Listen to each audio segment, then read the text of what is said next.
Bonjour à tous et bienvenue sur notre podcast The Victorious Woman. Mon prénom c'est Jessie et je suis la fondatrice de la femme victorieuse. Aujourd'hui, j'ai invité Samantha, l'une des présentatrices YouTube et podcast de la femme victorieuse, pour parler de son nouveau livre avec nous. Accueillons ensemble Samantha. Bonjour à toi Samantha, Bonjour Jessie. comment vas-tu? Bien, je me porte bien, merci. Et toi? Je vais bien, merci beaucoup. Donc, merci d'être avec nous aujourd'hui. Donc, aujourd'hui, on va parler de ton livre. Est-ce que tu peux nous dire le titre du livre que tu es en train d'écrire en ce moment? Eh bien, merci pour l'invitation. Et le titre de mon livre, c'est 12 mois de traitement de beauté avec Dieu, comment il m'a restaurée. Ah, Voilà. c'est vraiment un titre intéressant parce que 12 mois de traitement de beauté avec Dieu, ça me fait penser à la reine Esther. Tout à fait, tout à fait. La base, le verset de base en fait de mon livre, c'est le livre d'Esther, le traitement de beauté de la reine Esther. Quand on lit ce passage dans la Bible, on voit que Esther, avant d'être présentée au roi, avant d'entrer dans sa saison royale, elle a été préparée pendant 1 an, donc avec du traitement de beauté de l'époque. Et c'est vraiment quelque chose de merveilleux, de profond. Ça peut paraître superficiel quand on parle de traitement de beauté et de la foi, mais j'ai appris avec Dieu que, en fait, que le Saint-Esprit n'est pas du tout superficiel déjà et qu'il est dans tous les domaines de notre vie. Et pourquoi les traitements de beauté? C'est parce que moi, ça passait par la reconnaissance de ma valeur et de mon identité en Christ, de prendre soin de moi pour que je puisse comprendre que j'ai une valeur en fait, que je ne suis pas n'importe qui et que aux yeux de Dieu, je suis même plus précieuse que les perles, comme il dit dans Proverbe 31. Et donc dans mon livre, je raconte mon parcours de soins, donc mes traitements de beauté conduits par la main de Dieu. Voilà. C'est vraiment intéressant. Mais pourquoi tu as décidé de mettre cela dans un livre? Parce que cette démarche-là aurait pu s'arrêter à toi. Et voilà pourquoi tu as décidé en fait d'écrire. Qu'est-ce qui t'a poussé à écrire ce livre-là sur les traitements de beauté? Alors, ce qui m'a poussée à écrire, ben, c'est quelque chose que Dieu a mis sur mon cœur, parce que de moi-même, comme tu dis, moi, ça s'arrêtait à, comment dire ça? Faire mon traitement avec Dieu, prendre soin de moi, et puis c'est tout. Mais en fait, Dieu voulait que mon livre puisse servir de témoignage, que mon livre puisse servir en fait de guide pour les femmes qui ont subi des blessures, donc particulièrement la blessure du rejet et la blessure de l'abandon, ce qui a été mon cas, pour pouvoir guérir de ces blessures-là. Parce qu'en fait, on parle de traitement de beauté, mais c'est une saison durant laquelle Dieu m'a d'abord restaurée intérieurement. Donc, il y a eu une guérison intérieure profonde où j'ai appris à d'abord connaître Dieu, mon Père. Dieu dans sa dimension de Père. Et en connaissant Dieu dans sa dimension de Père, j'ai appris c'est quoi avoir un papa. Parce que j'ai grandi, même si je connaissais mon père, mais j'ai grandi sans lui. Et c'est une blessure qui m'a fait énormément de mal. J'en ai beaucoup souffert. Et ça m'a, si tu veux, déformé en fait dans mon âme. J'ai eu le cœur brisé par rapport à ça. J'avais l'impression que je ne valais rien. Parce que pour moi, dans ma compréhension de petite fille et ensuite de jeune femme, si mon père ne s'occupait pas de moi, c'est qu'il ne m'aimait pas, tout simplement. Donc, j'ai même eu du mal, si tu veux, à accepter l'amour même de Dieu. Je, j'ai même rejeté Dieu par 2 fois, plusieurs fois, même en me disant, mais si mon propre père ne m'a pas aimé, comment Dieu peut lui me dire qu'il m'aime? Je n'y croyais pas. Et en faisant ces traitements, donc de beauté avec lui, en le laissant me guider, ça a commencé par mes cheveux que je n'aimais pas du tout. Il m'a appris à me rendre compte que j'avais de beaux cheveux et que la nature de cheveux qu'il m'a donné, c'est celle-là qu'il m'a donné pour moi parce qu'il a décidé que c'est ça qui allait avec moi. Et il m'a appris donc à prendre soin d'eux, à les aimer. Maintenant, j'aime mes cheveux, j'accepte qui ils sont. Euh, ensuite, c'est passé par prendre soin de la peau de mon visage. Parce que le visage, quand on sort de chez soi, enfin, peu importe, c'est la première chose que l'on voit. Moi, quand je me regarde dans le miroir, pardon, la première chose que je vois, c'est mon visage. Et Dieu voulait par là en m'apprenant à prendre soin de ma peau, donc avec les bons produits, la bonne skincare, comme on dit, la bonne routine de soins, hem, à appliquer les produits au bon moment, hem, en fonction de la bonne saison aussi, puisque étant donné que j'habite, en France métropolitaine, donc en hiver et en été, je vais pas appliquer les mêmes produits sur mon visage et donc déjà être intentionnelle par rapport à mes soins, c'était être intentionnelle sur ma manière de prendre soin de moi, donc de me dire à moi: «Samantha, je t'aime», parce que je ne m'aimais pas et donc du coup, par ces soins, ces traitements de beauté, Dieu m'a appris donc à m'aimer, à me respecter, à, à relever en fait la valeur de moi qui était l'estime de moi qui était proche de zéro en fait et donc ça a été d'abord, comme je disais, un travail profond dans mon cœur, dans mon âme, où Dieu a enlevé Hem, les fausses croyances que j'avais en fait, que je croyais que j'étais personne, que tout le monde était mieux que moi, que j'étais pas intelligente, que j'étais pas forcément belle et cetera et donc à travers ces traitements de beauté, Dieu est en train de me dire: «Samantha, tu es ma fille. Samantha, je t'aime. Samantha, tu es belle. Samantha, tu as de la valeur. Tu es capable de faire des choses. Tu es intelligente» et cetera. Voilà. C'est vraiment profond, hein, ce que tu as dit sur l'amour de soi. Mais j'ai une petite question. À quel moment exactement tu t'es rendu compte que tu t'aimais pas? Parce que parfois, on peut vivre longtemps sans avoir la conscience, sans être consciente qu'on n'a pas de l'amour propre. À quel moment vraiment tu t'es rendu compte que tiens, je ne m'aime pas? Alors je me suis rendu compte de ça, bah, durant ce parcours de soins avec Dieu où, hem ça a été difficile pour moi, en fait, de prendre soin de moi, déjà. Parce que comment dire ça? C'est là que j'ai réalisé, bah, que je ne m'aimais pas. J'avais du mal à, hem donc prendre soin de mes cheveux, ça a été plus ou moins facile. Prendre soin de mon visage, ça a été plus ou moins facile parce que j'avais déjà une routine de base, mais prendre soin de mon corps, de ma santé, mettre en place une bonne hygiène alimentaire, mettre en place, bah, des soins corporels aussi, par exemple prendre soin de mes pieds, et cetera. Hem, j'ai eu du mal et je me suis rendu compte que je me négligeais, que je partais sur le «ils bon comme ça». C'est bon, j'ai pris ma douche, je suis propre, j'ai mis un peu de lait de toilette, je ma peau hydratée, j'ai mis un peu de parfum, et ben, c'est bon, je prenais les premiers vêtements qui me tombaient sous la main, et puis voilà, je partais de chez moi comme ça. Je m'habillais pas avec intentionnalité. Dieu m'a appris en fait à comprendre, si tu veux, que quand je m'habille avec une intention. Je me dis que je m'aime. Je me dis: «Mais je suis belle, donc j'ai le droit de porter des jolis vêtements, de jolies choses». Je te dis, je me négligeais même dans la qualité de mes vêtements. Je pouvais avoir un jean que je pouvais porter 10 ans parce que, ben, mon jean est là, il est bon, je le porte pendant 10 ans. Mais comment il m'est même arrivé de porter un jean qui était abîmé, mais je n'avais même pas la force, si tu veux, la conscience de le changer en me disant: «Mais ben, le jean est encore même s'il est un peu abîmé, il est encore portable».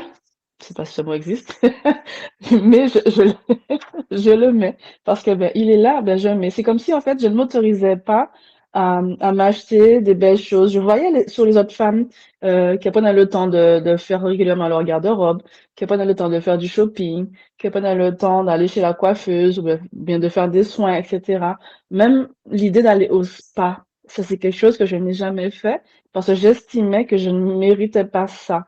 Hem, comme si j'estimais que c'était réservé aux autres femmes, mais que moi, Samantha, non, j'avais pas droit à ça parce que, ben, en fait, c'est comme si je me punissais, tu vois? Je m'empêchais à moi-même de prendre soin de moi et Dieu a dû gommer ça en moi.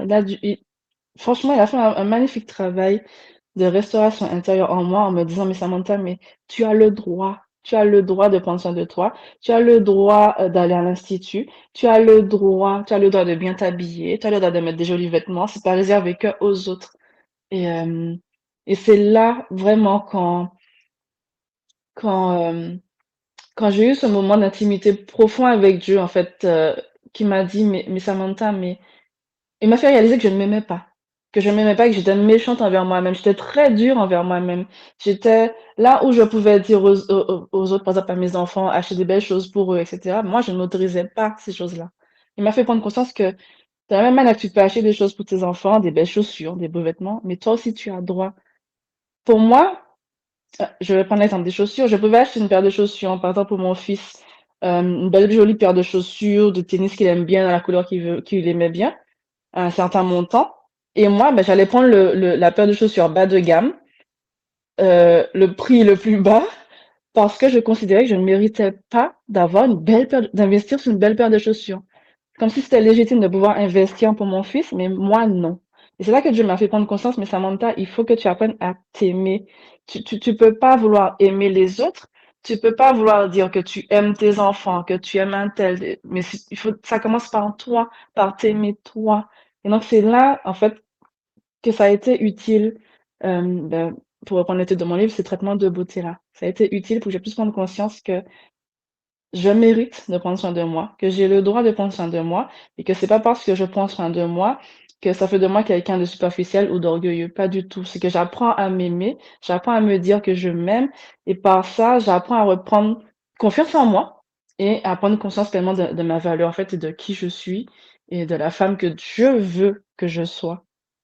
Voilà, je suis en cheminement. Mhm. Oui, comme tout le monde, on est tous Mmh. en devenir. Mais c'est vraiment intéressant ton parcours, que le Seigneur tout t'a ouvert les yeux en te parlant aussi de tes enfants, des soins justement que apporter à tes enfants, mais la négligence envers toi-même. Mmh mh. D'ouvrir les yeux par rapport, regarde comment tu traites tes enfants et regarde comment tu te traites toi-même. C'est C'est ça. vraiment intéressant. Mais c'est vrai que ce sujet de traitement de beauté, même de la beauté, parfois, ça peut être tabou dans le milieu des chrétiens parce qu'il y a un verset dans la Bible qui fait dépouillez-vous de tout, tu vois? Dépouille-toi de tout, retire ci, retire ça. Et qu'est-ce que tu dirais à ces personnes-là qui pensent qu'une femme chrétienne, eh ben, elle n'a pas besoin de maquillage, elle n'a pas besoin de s'apprêter, elle doit être simple, vraiment très simple. Retire le rouge à lèvres, pas la peine en fait de faire de belles coiffures, voilà, pas la peine d'acheter de beaux vêtements. Qu'est-ce que tu dirais à ces personnes-là qui utilisent ce verset? J'ai oublié c'est quel verset exactement dans la Bible, mais ça dit dépouille-toi de tout pour montrer ta valeur, le fait que tu es une femme pieuse, que tu es une femme chrétienne, dépouille-toi de tout. Et ben, je dirais à ces personnes-là que être une femme pieuse, une femme de valeur, ça ne réside pas uniquement dans l'apparence. C'est d'abord déjà une attitude de cœur, mais qu'on peut être une femme pieuse, une femme de valeur et être très élégante, s'habiller avec des produits, des vêtements, avec un beau tissu, comme la femme du Proverbe 31, qui s'habillait avec des vêtements de fin lin, par exemple.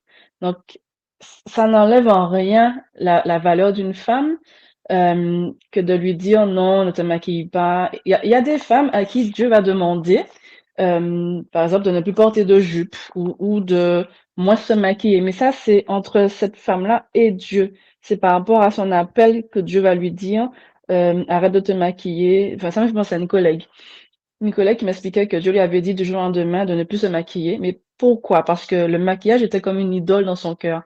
C'était trop important, ça avait pris la place de Dieu. Donc là, Dieu a dit stop. Par contre, nous sommes des filles et des princesses de l'Éternel. Nous sommes appelées, nous devons prendre soin de nous. Notre corps est le temple du Saint-Esprit et ton corps, tu peux pas le vêtir n'importe comment. C'est ce que j'ai compris. Moi, j'ai compris que je suis royale, la race de Dieu. Donc, je suis royale. Je peux pas m'habiller n'importe comment. Ou partout où je vais, il faut qu'on puisse se dire, waouh, cette femme-là est élégante. Waouh, elle est bien habillée. Waouh, ça se voit qu'elle prend soin d'elle. Même si mes ongles ne sont pas, j'ai pas fait d'extension d'ongles ou autre, mais mes ongles sont propres.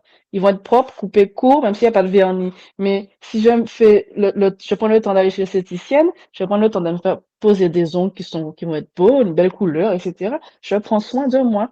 Euh, Mes bijoux, en fait, j'ai tout mis au pied de Dieu. Même les bijoux que je porte, il y a des bijoux que j'ai arrêté de porter, des bijoux imposants parce que me concernant, c'est parce que Dieu veut pour moi. Euh, Dieu m'a déjà emmené dans une bijouterie, là, par exemple, cet été, où il m'a dit, cette bague-là, tu peux acheter, ce collier-là, tu peux prendre, ces boucles d'oreilles-là, tu peux prendre. Dieu n'est pas contre ça. Au contraire, nous sommes des princesses, nous sommes de la race royale. Donc, osons, c'est ça. Merci hein, pour ta réponse. Et c'est vrai que Dieu parfois nous demande des choses et il va pas demander la même chose à d'autres. Par exemple, quand tu as dit par rapport aux habits, moi je mets plus de pantalons, ça fait des années. Mhm, Je mets plus de pantalons. J'ai dû acheter un legging. Quand j'étais au Pérou, j'ai dû acheter un legging thermique noir, c'est parce que j'avais pas le choix. mhm. J'avais pas le choix, il faisait trop froid, j'ai dit non. Ah J'avais pas ben le oui, dans ces choix. cas-là. Non, j'avais pas le choix, il faisait trop froid, 0 degré. On pense que au Pérou, par là, il fait chaud, mais il y a l'hiver. Et comme j'étais à La Paz, il faisait froid, mais c'est vraiment une exception. Mais la Mhm, règle pour moi, c'est que je ne mets pas de pantalon. J'achète pas de pantalon. J'achète que des d'accord. robes, que des jupes, mais je mets pas de pantalon. Et il y a d'autres personnes qui vont acheter des pantalons. Ce sont des femmes qui ont donné leur vie à Dieu, mais Dieu n'a pas demandé à ces personnes-là de ne pas mettre de pantalon. Elles n'ont pas en fait reçu cette conviction que Mhm. c'est terminé pour les pantalons. C'est ça, voilà, c'est propre à chacune. Et on peut pas se priver de porter un beau pantalon qui nous plaît parce qu'on nous dit, parce qu'il y a un passage qui dit dépouillez-vous. Non, non, non, c'est plutôt dépouillez-vous des idoles, dépouillez-vous de ce qui prend la place de Dieu dans votre cœur, donc du coup dans votre apparence. Quand Mhm. on s'habille pour quoi? Pour représenter le royaume ou bien pour plaire aux gens, pour séduire. C'est ça, surtout. C'est vrai, c'est les intentions du cœur. C'est vraiment ça, c'est Mhm, les intentions, ce sont les intentions du cœur. Et ce matin, je parlais à ma mère, je lui disais que il y a des choses que je mets plus sur moi, mais ça m'empêche pas d'apprécier en fait certaines choses. Par exemple, je suis allée dans un magasin il y a pas longtemps, j'ai vu de belles robes à fines bretelles, j'ai trouvé les robes magnifiques, mais pas pour moi. mhm. Pour d'autres personnes, j'aime voir, mais par contre, moi, je ne mets plus ça. Ok. Ah, c'est intéressant. Oui, c'est en fait, Mm, mm. c'est la conviction personnelle que moi, je ne me, il y a une conviction personnelle, mais aussi, je me sens mal à l'aise maintenant de porter ce genre de choses-là, alors qu'avant, ça me faisait rien du tout, tu vois. D'accord. Avant, je mettais des, tu sais, les hauts à fines bretelles, ça me dérangeait pas du tout. Quand j'étais en Martinique, j'étais là tranquillement, pas de problème, alors que maintenant, ça me dérange. Oui, parce que Dieu t'a mis cette conviction-là, pardon, sur le cœur. T'habiller avec Voilà. un peu plus de pudeur. Mais ça t'empêche pas de voir une jolie robe à fine bretelle et de dire qu'elle est jolie. Elle est C'est-à-dire que tu vas belle. pas diaboliser le vêtement. Tu vas Mhm. reconnaître qu'il est beau, mais que toi, tu veux pas le porter. Voilà, c'est tout. Exactement Faut un ça. équilibre, en fait. Mm. Oui, exactement. C'est ne pas diaboliser et ne pas pointer du doigt. C'est pas parce que moi, je ne mets pas que je vais dire, ah, regarde telle personne, elle dit qu'elle est enfant de Dieu, elle dit qu'elle prie, regarde comment, non, non, je dis non, chaque personne a son cheminement avec Dieu et le Seigneur prend le temps de nous ouvrir les yeux au moment opportun. C'est-à-dire que Voilà. on peut aller regarder dans le passé, par exemple, 3 à 25 ans, comment tu t'habillais, à 25 ans, comment je m'habillais, ça n'a rien à voir avec comment je m'habille aujourd'hui. Ah, mais c'est clair. Il y a Voilà. de l'évolution. Oui, c'est ce que tu as dit, c'est il y a des croyances, il y a parfois en fait des forteresses de pensée sataniques quand tu n'as pas la conviction. Mais tu as cet amour pour Dieu, mais tu n'as pas encore tu connais pas la vérité. Il y a un manque de C'est ça. connaissance. C'est ça. Dieu lui-même C'est n'a pas vrai. encore fait le travail en toi. Et ça prend du temps, c'est un processus. Exactement, oui, ça prend du temps, c'est un processus qui est propre à chacune. Dieu fait avec chacune d'une manière différente, comme il veut, et puis ben, avec le temps qu'il a déjà défini en fait. Il faut Ex- respecter ça. Exactement. Maintenant, Mm. revenons à ton livre. Pour quelle femme as-tu écrit ce livre-là? Pour quelle femme? Tu t'adresses à quelle femme? Alors, je m'adresse aux femmes qui ont souffert particulièrement de la blessure du rejet. Du rejet, pour ma part, c'était le rejet paternel. Et donc, c'est pour dire à ces femmes-là que c'est possible de pardonner, que c'est possible d'être totalement guéri et restauré en ouvrant en fait leur cœur à Dieu, en donnant véritablement la place à Dieu. Je me rappelle du jour où Dieu m'a dit: «Samantha, je veux ma place de père dans ta vie». Mon cerveau a littéralement buggé parce que j'ai grandi sans papa. Donc du coup, quand Dieu m'a dit: «Je veux prendre ma place de père», j'ai paniqué. Je lui ai dit: «Mais je veux bien, mais c'est quoi un papa? Je sais pas, je connais pas. Donc comment je fais pour te laisser ta place de père? Parce que je ne sais pas c'est quoi avoir un papa». Et au fur et à mesure où je passais du temps donc dans la prière, dans la louange, la méditation de la parole de Dieu, et puis par rapport à certaines scènes de mon quotidien, par rapport à mes enfants, et cetera, Dieu a commencé à m'ouvrir les yeux et à me dire, m'expliquer c'est quoi pour lui prendre sa place de père. Un père, ben, il prend soin de son enfant. Il veille à ses besoins, pas seulement les besoins en nourriture, ni les besoins matériels, mais au bien-être en fait émotionnel de l'enfant. Un père prie pour son enfant. Et donc il m'a montré que c'est cette place-là qu'il voulait en fait dans ma vie, qu'il voulait et qu'en prenant cette place de père-là, il voulait guérir la petite fille que j'ai été, qui n'a pas grandi, qui a grandi sans repère en fait. Parce qu'un papa, c'est un repère, c'est un modèle, c'est le premier homme d'une petite fille. C'est son super-héros, c'est quelqu'un qui est vraiment un modèle sur qui elle peut se baser ensuite par la suite pour savoir comment aimer et quoi accepter, quoi ne pas accepter en fait de même de la société, on va dire. Et donc ce livre-là, c'est pour les femmes, les jeunes femmes qui ont souffert de ça, donc du rejet paternel et qui voient les conséquences aujourd'hui dans leur vie, qui voient que, par exemple, elles sont dans la dépendance affective, qu'elles sont dans la négligence envers elles-mêmes, qui manquent de confiance en elles, qui voient qu'elles accomplissent des choses, mais qu'elles pourraient aller plus loin, mais qu'elles n'osent pas parce que, ah, qu'est-ce que les autres vont dire? Ou non, je me sens pas capable, je me sens trop bête, j'ai pas assez d'intelligence, je suis pas capable, etc. Ben, c'est pour dire à ces femmes-là que je les vois, que je comprends ce qu'elles ont vécu, que je comprends ce qu'elles ressentent et que c'est possible de totalement sortir de ça.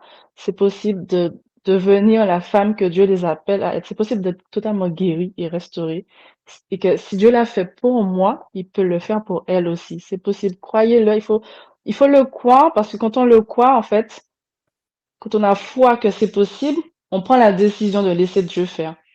Voilà, ça a été mon cas. Si j'avais pas cru que Dieu était capable de me guérir, mais peut-être qu'à l'heure d'aujourd'hui, je souffrirais encore de tout ça. Alors, d'aujourd'hui, ma vie ne serait pas alignée avec la volonté de Dieu pour moi, euh, et je n'en serais pas là où je suis. Et donc, du coup, c'est vraiment pour leur dire que guérir, c'est important, être restauré, c'est important, mais de la bonne manière, en fait, avec Dieu. Vraiment, de laisser sa place à Dieu, de, de lâcher prise. C'est pas facile, mais de vraiment lâcher prise et de laisser Dieu les guider, les mener vers leur guérison et leur restauration intérieure. Et que la, pour que leur moi intérieur puisse fleurir, qu'elle puisse offrir au monde ce que Dieu a mis en elle. Je savais pas que j'étais capable d'écrire un livre, par exemple. Toute petite, j'ai dévoré des livres, je lisais beaucoup, mais jamais je n'aurais pensé écrire un livre. Et aujourd'hui, Dieu me fait voir que oui, Samantha, j'ai ça pour toi. Voilà. Comme une fois, il m'a dit que c'est lui qui met en moi la force, la capacité de faire des choses, mais j'étais à un milieu d'imaginer écrire un livre. Et donc, du coup, pourquoi? Parce que mon image de moi-même était complètement biaisée, je n'avais pas confiance en moi, je croyais que j'étais incapable de faire quoi que ce soit, que c'était juste, que ma vie, c'était ben, m'occuper de mes enfants, aller au travail, et puis c'est tout. Et Dieu m'a dit, non, j'ai d'autres choses pour toi. Mais avant, faut guérir. Donc voilà, ce livre-là, c'est pour dire à ces jeunes femmes-là qui ont été brisées dans leur enfance par rapport à ça, leur dire que c'est possible de guérir, que c'est possible de se relever et c'est possible de pardonner également. Dieu m'a permis de pardonner totalement à mon père et aujourd'hui, on a une très belle relation. Voilà. C'est beau, ça fait vraiment les belles histoires.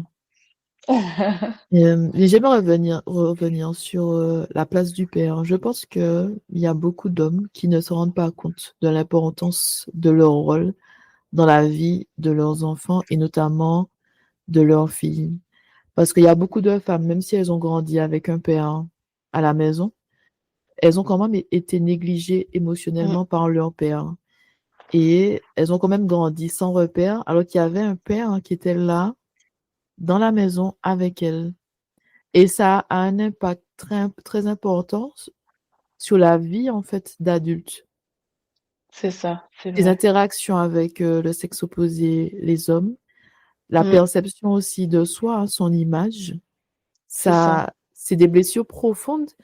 Et parfois, dans la vingtaine, on ne se rend pas compte, en fait, que nous sommes des femmes blessées, que nous avons été négligées.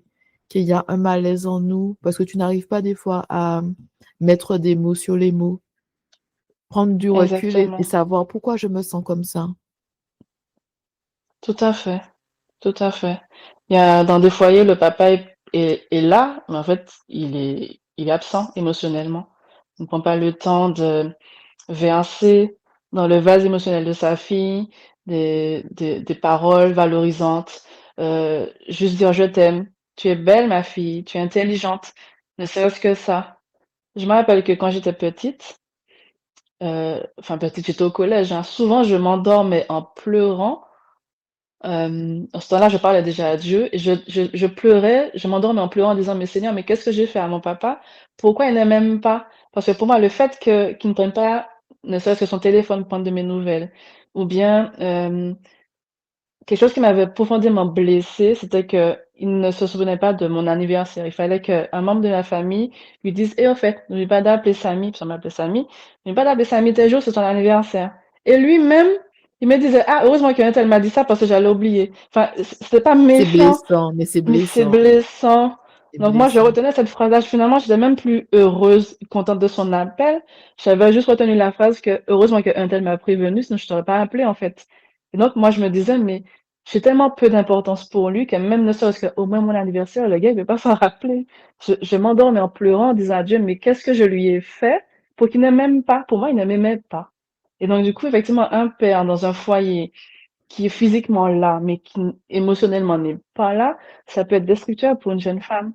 Ça peut être destructeur dans son estime d'elle-même, sa construction de la femme qu'elle est amenée à être.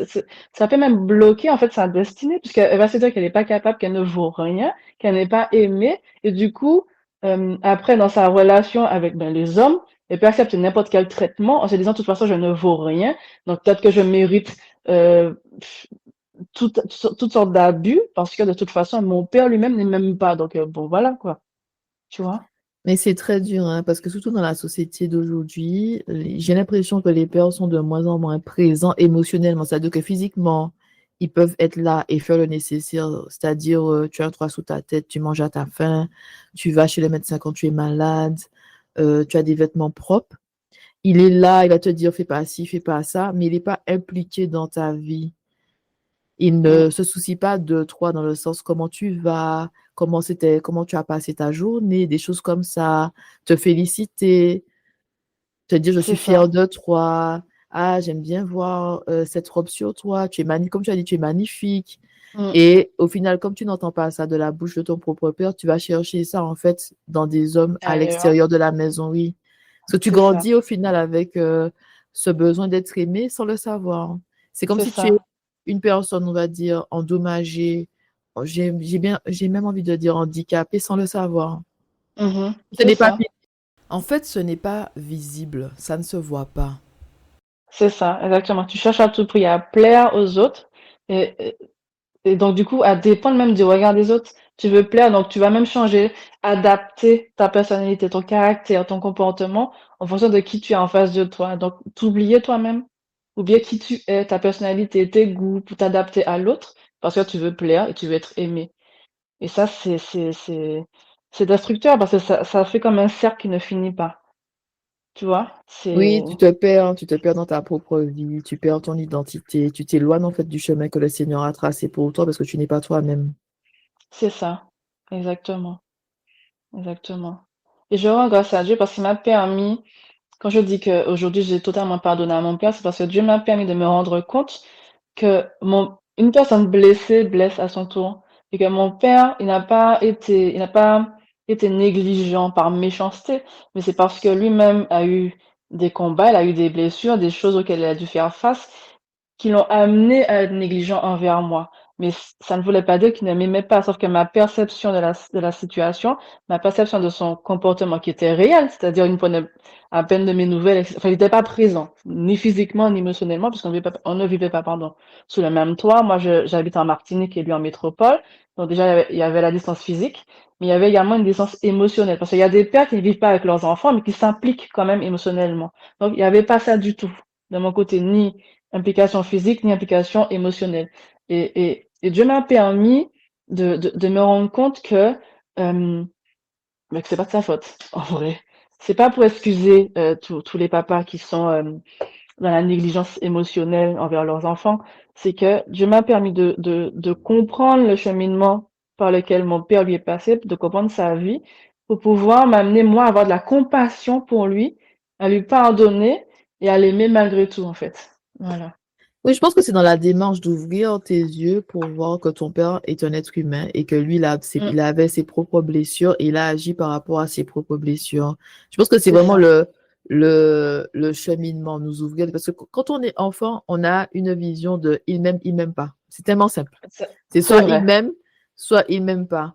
Et après, quand tu grandis, quand le Seigneur t'ouvre les yeux, il y a une vue un peu plus nuancée sur il a mal agi envers moi, oui. Mais c'était une personne qui n'avait pas les connaissances, des fois que lui-même il a mm, été victime de certaines choses et qui pouvait pas donner ce qu'il n'avait pas. Donc après ça, il y a c'est la ça. compassion, mais il y a aussi le pardon qui vient après. Et avec beaucoup plus de recul, parce que quand tu es des fois dans la situation que tu vis sous le même toit que ton père, il peut avoir de mauvais sentiments envers lui, l'incompréhension. Et c'est vraiment quand tu es loin de la maison, que tu as déjà déménagé, que tu vis déjà ta vie, que tu as une autre vision sur la situation. C'est ça, c'est exactement ça. C'est beau de voir ton cheminement avec Dieu, là où tu étais avant et la femme que tu es aujourd'hui. Et ce travail, en fait, d'année en année, puisque nous savons que, comment dire ça, détruire les forteresses de pensée sataniques, changer, en fait, se rendre compte que nous avons des pensées limitantes, ça prend du temps. C'est pas un processus de Dieu te dit ça aujourd'hui et demain, ah, tu es guéri et restauré. Ça prend du temps. C'est vraiment un cheminement. Exactement. Je pense que c'est bon, Dieu m'avait dit, je vais prendre ma place de père dans ta vie, Samantha, je vais te guérir et te restaurer. Je pense que en un claquement de doigts, ça allait être fait. Mais non, ça prend du temps. Ça a pris du temps pour que je puisse prendre conscience de qui je suis, que je puisse prendre conscience que j'ai de la valeur aux yeux de Dieu, ne plus avoir à me comparer aux autres. Ça a pris du temps pour apprendre moi-même à m'aimer, apprendre moi-même à ne plus être aussi dur envers moi-même. Ça a pris du temps pour m'accepter comme je suis, prendre soin de moi. Ça a pris, ça a pris du temps. Ça n'a pas pris une journée, ça n'a pas pris 2 semaines, ça a pris plusieurs mois et je suis même encore en cheminement. Dieu m'a guéri, restauré, mais encore du travail à faire. Il y a encore peut-être des pensées limitantes, des croyances limitantes, hem, notamment par rapport à l'écriture du livre. À un moment, j'avais bien commencé et j'ai stoppé pendant plusieurs mois l'écriture du livre parce que je me suis pas sentie légitime d'écrire ce livre. Je me suis dit: «Mais pour qui je me prends?» Les gens vont dire toujours le regard des autres, en fait. Les gens vont dire: «Mais pour qui elle se prend? Comment ça elle écrit un livre? D'où elle sort?» et cetera et cetera et ces pensées-là m'ont bloquée pendant plusieurs mois où, je n'arrivais plus à écrire et donc il a fallu que, d'ailleurs ça s'est fait durant une de nos sessions de coaching où, Dieu m'a secouée, m'a dit: «Mais il faut écrire ce livre non pas pour toi, mais pour des femmes, qui ont besoin en fait de lire ce livre-là pour les aider dans leur cheminement vers leur restauration et leur guérison intérieure». Et c'est quand j'ai compris que Dieu m'a guéri moi pour pouvoir guérir d'autres personnes à travers ce livre-là, heu, que j'ai compris que, heu, qu'il veut m'utiliser pour ça. J'ai compris que Samantha, c'est faut pas être égoïste. Il faut te lancer, dépasser ces mensonges-là, ces fausses croyances, parce que c'est des mensonges, hein. Ces fausses croyances-là, tout ce qui te limite, t'empêche, te bloque d'amener ce projet-là à terme, il faut dépasser ça, non pas pour toi, mais parce que tu sais en Dieu, en fait. Et c'est quand j'ai compris ça que je me suis remise à l'écriture, du livre, qu'avec Dieu, j'ai pu mettre en place une organisation, pour pouvoir l'écrire, parce que je travaille, je travaille la journée et donc du coup, Dieu est tellement bon qu'il me permet d'avoir un emploi, et donc une organisation qui me permet d'écrire chaque jour. Voilà et enfin tout ça pour dire que c'est vraiment un cheminement. C'est vraiment un cheminement, la guérison intérieure, la restauration, c'est un cheminement. Pour certaines personnes, ça peut prendre 1 an, pour d'autres personnes, ça peut prendre plusieurs années. Voilà, ça faut pas se comparer, au chemin d'une autre. Faut pas se dire: «Ah mais je comprends pas, pour un tel ça a été très vite, pourquoi moi ça prend du temps?» Ben, on n'a pas toutes le même vécu, on n'a pas toutes le même vécu, on n'a pas toutes les mêmes blessures, il y a pas eu le même impact sur chacune et c'est OK, c'est OK, voilà. Non, c'est vraiment beau et profond ce que tu viens de dire, que on n'a pas le même cheminement. Le temps pour une, ça veut pas dire que c'est la même chose pour l'autre. Il y avait aussi le syndrome de l'imposteur, se poser des questions sur pourquoi moi, Mmh. qui suis-je pour pouvoir écrire un livre. Dieu a des plans différents pour chacun d'entre nous. Et en fait, nous, on a une pensée limitante même sur nos capacités. Par exemple, tu te dis, je suis Samantha, j'ai fait des études de ceci, cela, donc je vais travailler dans ça, ça, ça. Et tu te limites en fait à ton métier. Ton métier commence à te définir et ça définit aussi tes capacités, mais inconsciemment, c'est pas quelque chose que tu te dis que je suis limitée en quelque part, mais en fait, ton métier devient ton identité et pour toi, tu te définis en tant que tel. Et le Seigneur doit briser un système de pensée pour te dire, je t'ai pas créé que pour ça C'est ça, et que c'est tu as des ça. dons et des talents. Et quand je dis ça, ça me rappelle une jeune femme qui est dans mon entourage. Elle est Mmh. talentueuse dans l'art. Elle fait des tableaux magnifiques. Et un jour, j'étais sur Instagram. J'ai vu qu'elle a partagé un tableau. Moi, je venais pour lui dire quel est en fait cet artiste. C'est le tableau est magnifique. Et après, je lis dans la légende que c'est son tableau à elle. Mais ensuite, quand je lui parle par rapport à son art, elle se sent diminuée du fait qu'elle n'a pas fait les écoles des beaux-arts. Elle n'a pas de diplôme dans ça. Elle me dit, oui, j'ai fait ça, machin. Je dis, mais tu te rends pas compte. Moi, je pensais que c'était un grand artiste qui avait fait ce tableau-là. Je regarde en fait toutes ses peintures après. Je dis, mais tu as un talent, c'est magnifique. Mais elle est coincée sur, je n'ai pas étudié pour ça. Je ne suis pas comme les autres parce que je n'ai pas fait les écoles des beaux-arts. Je ne suis pas allée dans une école d'art. J'ai pas fait ci. Mais j'ai dit, mais euh, les écoles, c'est pour développer ton talent, c'est pour à t'apporter une technique. Mais si tu as déjà la technique et le talent, pourquoi? Tu vois, C'est ça, vrai. elle n'est pas moins qu'une autre parce qu'elle n'a pas fait telle école, telle école, telle école. Surtout que Mmh. l'art est subjectif. Ce que Ça moi c'est j'avais vrai. aimé, quelqu'un peut dire, ah ben moi je n'aime pas ça, je n'aime pas cette couleur-là, je n'aime pas ce tableau-là. Et comme elle est antillaise, donc on voyait en fait les couleurs des îles Ah. dans ces tableaux. Moi, je voyais juste la beauté, mais elle était Mmh. coincée sur je ne suis pas légitime.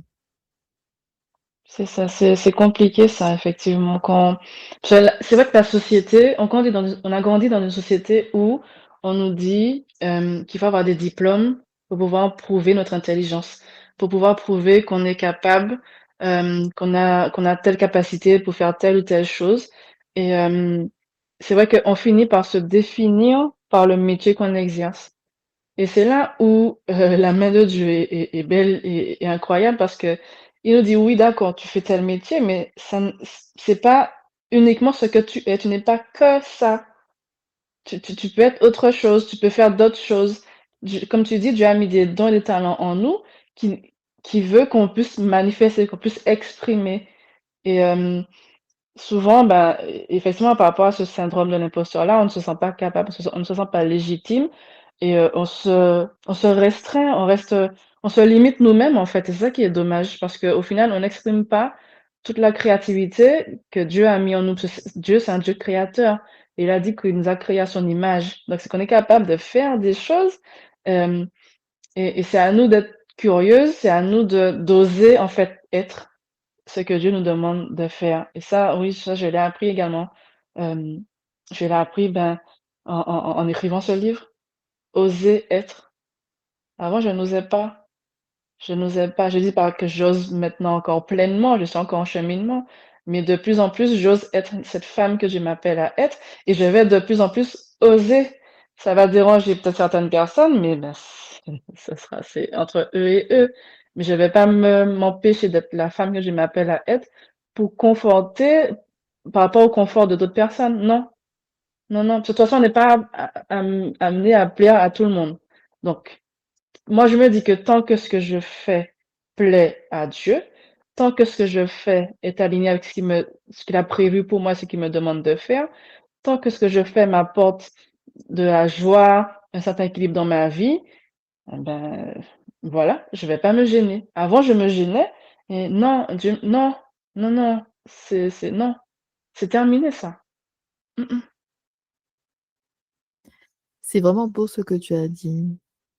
Tu es plus en fait que ce que tu penses. Je pense que c'est ça le message, que il y a tellement plus en nous, mais nous devons en fait passer par la guérison et la restauration pour pouvoir exprimer pleinement la femme que le Seigneur nous appelle à être. Parce que nous, la façon que nous nous voyons et la façon que Dieu nous voit, c'est complètement différent. Et par exemple, moi, j'ai eu comment dire ça, cet éveil, si on peut dire ça comme ça, quand j'ai commencé La Femme Victorieuse, que j'ai vu en fait qu'il y avait tellement de choses en moi, et que même dans la préparation, c'est-à-dire que le Seigneur nous fait passer par un chemin qui nous prépare pour ce qu'il a prévu pour nous, ce qui est déjà Mmh. devant nous. Il faut juste en fait lui faire confiance avec chaque étape de nos vies. Et quand j'ai commencé La Femme Victorieuse, tous les postes que j'ai occupés m'ont aidé en fait dans l'établissement en fait de cette plateforme, dans la construction, dans la mise en place de différentes choses. Tous les postes que j'ai occupés m'ont aidé. Mais sur le coup, on Waouh. peut se dire pourquoi je suis là. Mmh. J'ai étudié ça, pourquoi je fais ça. Par exemple, le poste qui m'aide beaucoup, hein. Au tout début, quand je venais d'arriver en Angleterre, j'avais trouvé un poste de conseillère clientèle dans un centre d'appel. Et Mmh. j'ai fait des études de droit. Donc, moi, dans la tête, je suis là, ça n'avait pas de sens. Pourquoi je travaille là? Pourquoi le Seigneur m'a positionné là? Mais sauf qu'avec la femme victorieuse, même dans la manière des fois, de répondre à certains mails, de régler certains problèmes, j'ai eu la formation pour faire ça. Ça n'a l'air C'est de ça. rien, en fait, ça n'a l'air de rien, Mmh. c'est rien du tout, mais j'ai eu la formation pour faire ça. Même dans ce que je fais, des formations que je propose, la formation Amazon KDP, mais dans mon travail en tant que juriste, il y a un moment, j'étais formatrice. Donc, j'ai l'habitude Waouh. de former des gens. Mmh. Mais quand on réfléchit, il y a des petites choses qui nous arrivent dans notre vie, des hauts et des bas. On va considérer ça comme des hauts et des bas. Ah, je n'ai Mmh. pas réussi à faire ça, je travaille comme ceci, cela. On n'a pas l'impression, en fait, que ça va nous aider pour la suite. Que Pour le l'après, Seigneur nous exact. prépare pour quelque chose. Il a quelque chose de plus grand pour nous, mais nous ne savons pas ça. C'est ça, Et on peut c'est ça. rejeter la volonté de Dieu dans une saison de notre vie sans savoir en fait que le Seigneur va utiliser exactement ça pour quelque chose de beaucoup plus grand. Mais parce qu'on n'a pas encore la vision en fait de Dieu. Et on ne sait pas en fait qui nous sommes parce que j'ai remarqué du haut de mes 37 ans que dans chaque saison ou encore dans chaque décennie, Dieu en fait te révèle une facette de ta personnalité ou quelque chose qu'il a mis en toi dès ta naissance, un don, mais qui était, on va dire, Mmh. endormi. C'est-à-dire que ça C'est n'a pas ça, encore été activé, donc tu sais même pas que tu as ça. Mais c'est déjà là exactement. en toi. C'est vrai. C'est vrai et on peut être amené, comme tu dis, à rejeter, un positionnement, que Dieu a mis en place, que ce soit au sein d'un travail, au sein d'une communauté, en se disant, «Ah non, c'est quoi ça? C'est pas valorisant, ça ne m'apprend rien de bon» et hem et c'est dommage parce qu'à ce moment-là, on passe à côté de bénédictions. Tu vois? Si tu avais refusé ce travail-là dans le call center, tu serais passé à côté de l'acquisition de certaines compétences qui te sont utiles aujourd'hui au sein de la femme victorieuse, tu vois? Exactement. Et je savais même pas que ça allait me servir après parce que si on réfléchit à ça, parce qu'en fait, la raison pour laquelle je travaillais, j'ai fait des petits boulots pendant 2 ans, c'est Mmh. parce que j'avais pas encore le niveau courant pour travailler dans des cabinets d'avocats. Donc, j'étais obligée, en fait, d'avoir différents postes, le temps, en Mmh. fait, que je me mette à niveau, que j'arrive au niveau courant pour pouvoir, en fait, prétendre à un poste de juriste. Mais dans un sens, tu te dis, pourquoi quelqu'un qui a fait des études de droit se retrouve à travailler dans ça? Ça n'a pas de C'est sens. ça, Tu dis à Dieu, c'est vrai. je mérite mieux que ça. Je ne comprends pas pourquoi j'ai étudié tant d'années. J'ai dit ça à Dieu, le pire. Je dis à Dieu, si c'était pour travailler dans ça, pourquoi en fait étudier pendant tant d'années pour faire ça? Surtout, tu es C'est jeune. ça. Quand tu es jeune, tu as des aspirations, tu as de Beh grandes oui, ambitions, tu sens que tu vas conquérir le monde et tout. c'est Et je dis ça. à Dieu, mais pourquoi tu m'as placé là en Angleterre? Parce que dans ma tête, à ce moment-là, j'aurais dû continuer plutôt ma carrière juridique sur le territoire français, que ce soit en Martinique ou en France. Mais c'était pour Mmh. moi la logique, en fait, de tu étudies. Après les Mmh. études, tu commences, et j'avais trouvé un poste d'assistante juridique en Martinique. Moi, je voulais devenir juriste. Donc, moi, je dis, après cette expérience d'assistante juridique, je vais postuler un poste de juriste. J'ai envoyé ma Mhm. candidature pour un poste de juriste et ma carrière va commencer réellement quand j'aurai ce poste-là et tout. Mais c'est Mhm. pas ce qui s'est passé. Je me suis retrouvée en Angleterre, petit boulot pendant 2 ans. Et ces 2 ans, c'est long quand tu es Mais jeune. oui, c'est long. C'est long quand Mais tu es oui, jeune. Tu vois ça comme mais si c'est c'est la très fin long. du Mais monde. oui, c'est la croix et la bannière. Oui, c'est la fin du monde. Tu sais, l'année se termine, tu es là, encore dans ça, je suis encore dans ça. À quel moment je vais vraiment travailler dans le secteur C'est ça. juridique? Et je sens que je suis là où Dieu veut que je sois, mais il y a aussi cette lutte interne. Il y a cette croix, tu es là, mais pourquoi tu m'as fait étudier tant d'années pour que je... Et après, j'ai eu le poste de juriste. Et après, en fait, les choses se sont mises en place pour moi. Mais Mhm. c'est vrai que des fois, le Seigneur nous positionne un endroit, on est là, non. Par contre, non, Seigneur. Par contre, par contre, non. Alors qu'en Ouais, vrai, c'est un temps de préparation, mais on ne le sait pas encore. non, on le C'est sait pas. ça. Mais tous les postes, en fait, que j'ai occupés à cette époque-là, tout, Mhm. j'ai reçu quelque chose. Tout, dans tout, j'ai appris quelque chose. J'ai reçu quelque chose. Je suis sortie de là n'étant pas la même personne. Et après, c'est quand je suis arrivée à la femme victorieuse que ça a fait boum dans ma tête. J'ai dit, ah, maintenant je comprends le parcours. Maintenant je vois en fait, Ça a euh, pris sens. oui, tous les points se connecter, la raison, le pourquoi du comment. J'ai dit, ah, maintenant je vois en fait. Mais c'est Mhm. impossible de voir on va dire, l'image. En anglais, on dit the bigger picture. Ce que le Seigneur Mhm. essaye de faire dans ta vie parce que tu es dans une situation donnée et Mhm. ta vue, en fait, elle est limitée. Ta C'est compréhension même ça. est limitée. Donc, c'est vraiment la confiance en Dieu dans le parcours pour arriver là où il veut que tu arrives, la Mhm. destination, la terre promise, pour voir en fait, ah, c'est ce que le Seigneur avait C'était pour moi. ça. Voilà. Mais c'est pas forcément agréable hein, d'être dans un endroit où Dieu nous positionne et puis pour nous, ça n'a pas de sens. On se dit, mais Seigneur, tu vois que le temps passe, tu es là-dedans toujours, tu te dis, mais il y a un problème, est-ce que c'est bien la volonté de Dieu? Il te rappelle que oui, c'est ma volonté que tu sois là, mais toi, tu comprends pas. Seigneur, sors-moi de là, ouvre la Oui, porte. c'est ça, ouvre la porte. Mais j'avais la conviction que j'étais là où Dieu voulait que je sois. Mais il y avait cette Mm, douleur interne par rapport au c'est pas ce que je veux pour moi.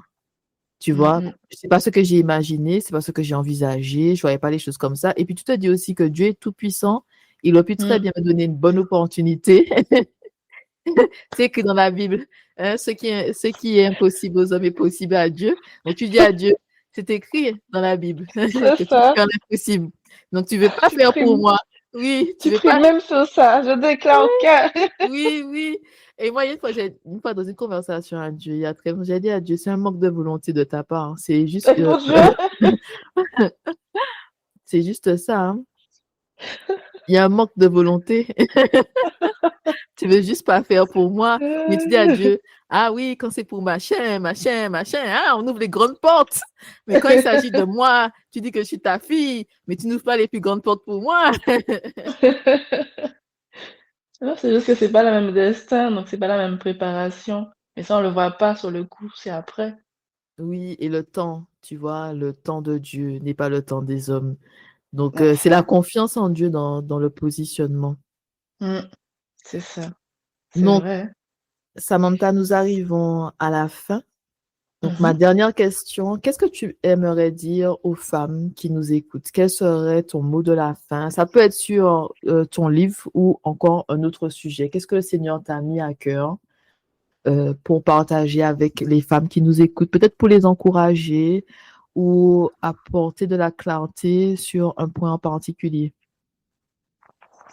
Alors mon mot de la fin, serait de dire aux femmes que, qu'elles ne sont pas seules, déjà, qu'il y a quelqu'un qui les aime plus que toute autre personne ici sur terre, que cette personne-là s'appelle Jésus. Quand je vois mon parcours, mon cheminement, quand je vois le jour où j'ai réalisé que Jésus, c'est Dieu, quand dans mon cerveau tout s'est imbriqué, hem, j'ai pris conscience que, en fait, que Dieu a toujours été là avec moi. Petite, comment dire ça? Je n'avais pas cette relation que j'ai maintenant avec lui, mais je savais qu'il était là avec moi, qu'il m'a toujours accompagnée et que, heu, aujourd'hui, ce que j'aimerais dire aux femmes, c'est que, hem, cette cette douleur que vous pouvez ressentir, ce mal-être, en fait, qu'il y a en vous, il y a quelqu'un qui vous aime et qui est capable de changer, en fait, ce mal-là en bien. Quelqu'un qui est capable de totalement vous restaurer et de vous faire vous rendre compte que vous avez plus, que vous êtes plus. Ça serait vraiment ça, en fait, le mot de la fin, de dire à ces femmes-là qu'elles sont des femmes de valeur et que la valeur ne se définit pas uniquement, hem, dans le métier que l'on exerce, dans les habits que l'on porte, c'est pas uniquement dans à quel point on est intelligente, mais c'est vraiment qui Dieu dit que nous sommes, en fait. C'est vraiment ça. Que la base en fait, la base juste te dire que la base de tout, c'est Dieu, c'est véritablement Dieu et que quand on lui donne pleinement sa place, en fait, c'est et qu'il rayonne en nous, en fait, ça se voit, ça se voit à l'extérieur. Nous, à notre tour, on rayonne. Nous, à notre tour, on guérit, on est transformé en fait par la présence de Dieu. On est transformé par sa parole, on est transformé par ce qu'il nous amène à faire. On est transformé par moi, mon cheminement, ça a été vraiment les traitements de beauté.